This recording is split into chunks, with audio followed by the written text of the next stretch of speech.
En un pequeño pueblo, donde los atardeceres teñían de dorado los campos de trigo, habitaba un anciano relojero llamado Guillermo. Sus manos, expertas en el arte de la relojería, habían logrado detener el tiempo en innumerables relojes, pero no habían podido frenar su propio resentimiento.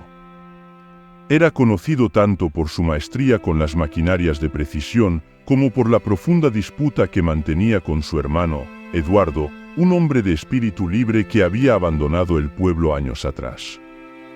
La rivalidad entre los dos hermanos se había originado a raíz de la herencia de su padre, un terreno modesto que ambos anhelaban por diferentes motivos.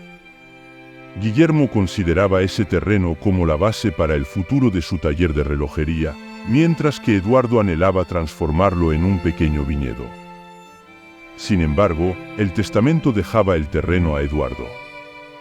Años de silencio y orgullo acumulado hicieron que se cortaran todas las comunicaciones, sellando un rencor que desgastaba el corazón de Guillermo al ritmo de sus propios relojes.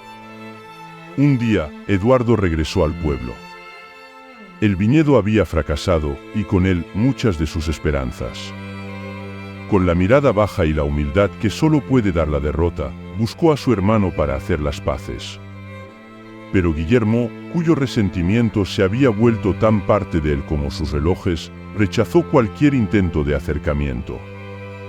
El taller del relojero se convirtió en un santuario del pasado y de un perdón no concedido. La vida continuó, y con ella llegaron momentos que requerían la serenidad de una conciencia tranquila. Una noche, mientras Guillermo trabajaba en un reloj particularmente rebelde, la maquinaria se atascó. La frustración lo llevó a forcejear hasta que, con un chasquido final, el mecanismo cedió, y las piezas salieron despedidas, cada una llevándose un fragmento de la ira acumulada del relojero. En ese instante de calma forzada, Guillermo comprendió que la vida, al igual que los relojes, necesita de liberación y movimiento para no quedar estancada. El resentimiento era como ese engranaje atorado que impedía el avance. Mirando los restos del reloj, entendió que no se puede avanzar si se vive aferrado a lo que no funciona. La mañana siguiente, Guillermo cruzó la distancia que el orgullo había agrandado, hasta la puerta de la casa que alguna vez había sido su hogar. Eduardo lo recibió con los brazos abiertos, no porque esperara el perdón, sino porque siempre había creído en él. En un abrazo que rompió años de silencio, se fundieron la tristeza y la esperanza. La vieja disputa por el terreno ya no importaba, habían recuperado algo más valioso, el tiempo perdido y la fraternidad. Los hermanos pasaron horas conversando, remendando el tejido de su relación con recuerdos y risas, restaurando lo que el tiempo y el desencuentro habían desgastado. Guillermo regresó a su taller no solo como un relojero, sino como un hombre cambiado, que había descubierto la elasticidad del tiempo, cuando está marcado por el amor y el perdón. Dos amigos viajaban juntos por el desierto. En un momento de su viaje, surgió una discusión entre ellos y uno le propinó una fuerte bofetada al otro. El amigo golpeado, sintiéndose herido, pero sin expresar enojo, escribió en la arena: «Mi mejor amigo hoy me dio una bofetada». Continuaron su camino hasta llegar a un hermoso oasis, donde decidieron refrescarse. El amigo que había recibido la bofetada empezó a ahogarse, pero fue salvado por su compañero. Agradecido por haberle salvado la vida, tomó una piedra y escribió en ella: «Mi mejor amigo hoy salvó mi vida». El amigo que había dado la bofetada y luego salvado la vida de su compañero, intrigado, preguntó: «Cuando te lastimé, escribiste en la arena, y ahora lo haces en una piedra, ¿por qué?». El otro amigo respondió: «Cuando alguien nos lastima, debemos escribirlo en la arena, donde los vientos del perdón pueden fácilmente borrarlo. Pero cuando alguien hace algo bueno por nosotros, debemos grabarlo en piedra, donde ningún viento pueda borrarlo». Al pie de una montaña majestuosa, separada del mundo por bosques frondosos y ríos cantarines, se encontraba la aldea de Dos Pinos.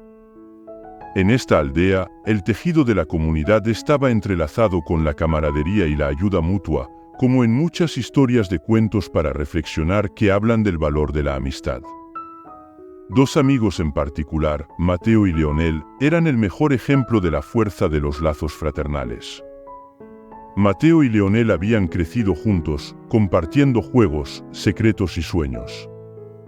A medida que se convirtieron en hombres, sus caminos parecieron divergir.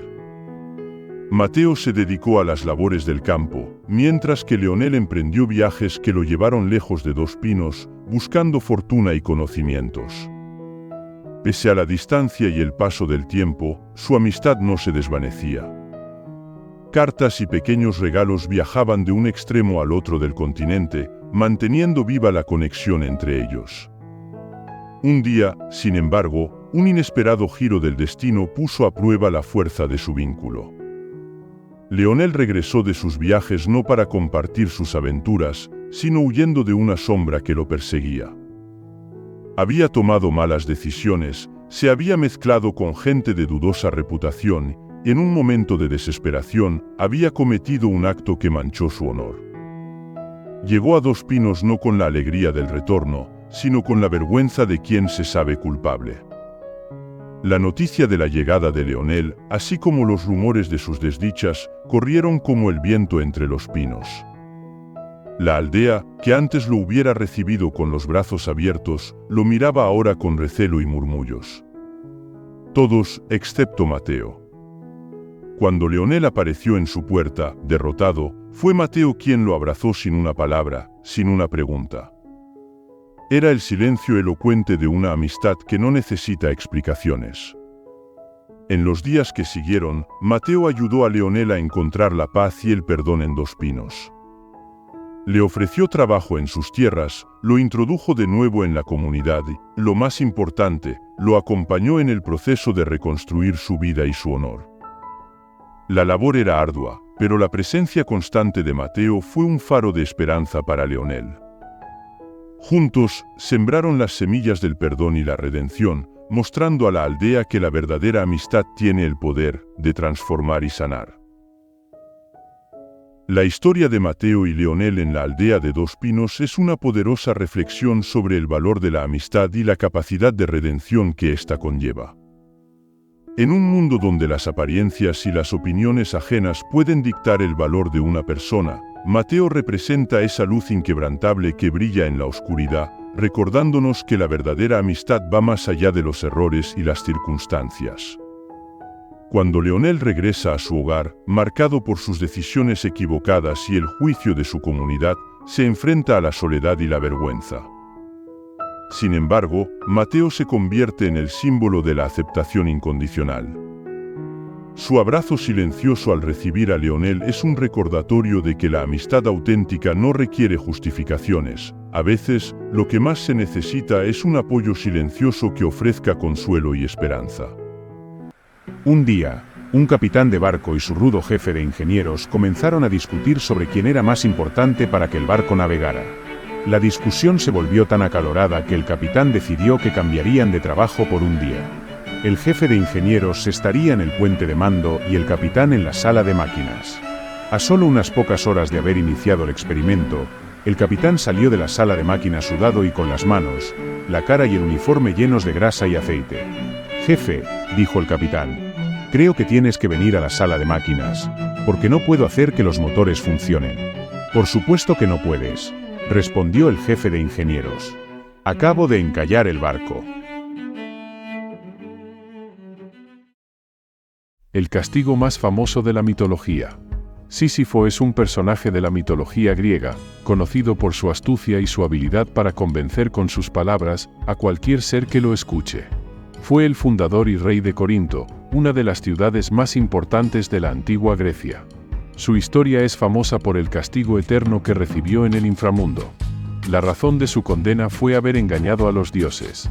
Sísifo logró engañar a la muerte, encadenándola, lo que provocó que nadie pudiera morir durante un tiempo. Esto causó un gran desorden en el mundo, por lo que Ares, el dios de la guerra, liberó a la muerte y llevó a Sísifo al inframundo. Sin embargo, Sísifo logró engañar a Hades, el dios del inframundo, para que le permita regresar al mundo de los vivos temporalmente. Una vez de vuelta en Corinto, Sísifo se negó a regresar al inframundo, burlándose así de los dioses una vez más. Recibiría por sus faltas un castigo eterno. Hermes, el más rápido de todos, lo capturó y lo llevó de nuevo al inframundo, donde fue condenado a una tarea interminable: empujar una enorme roca colina arriba, solo para verla rodar hacia abajo, cada vez que estaba a punto de llegar a la cima. Este castigo simboliza la lucha inútil y repetitiva, y ha sido interpretado como una metáfora de la condición humana y el absurdo de la vida.